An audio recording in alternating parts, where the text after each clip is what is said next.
kinakain mo? Uy, bakit mo inubos yung... Ay, sino kumain ng cake namin? Derek! Yak! Sino ka? Papalantahan niyo ako makain ng cake? Ay, hindi niya ako makain ng cake. Naku! Cake, oh, chocolate to. Eh, bakit nawala sa ano namin? Oo, naubos na yung cake. Bakekang, ikaw ba yan? Kapatid ka ba ni Bakekang? Ganun tama niya. Uy, ba't mo inubos yung cake namin? Hala, mag-uukawari pa po siya. Wala akong ginagawa masama. Ha? Eh, bakit ang taba-taba na ng mukha mo kakakain ng cake? Dali lang. Isa pa. Basta tama po ika. Ay. Ayun na po, binalag niya. Ayun po yung naubos niya. Ganun po karaming cake ang inubos niya. Nakikita niyo po yan. Ganyan po kadami. Sila inubos ko po lahat.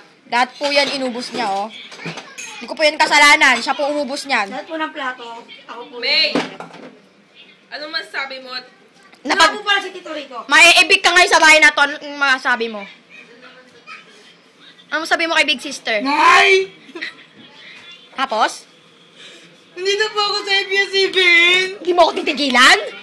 Nawawala ako. Bakla ko pa magtuturo ng Ikaw, ganyan. ano ka masyado kang ganyan? Oo nga. Hindi.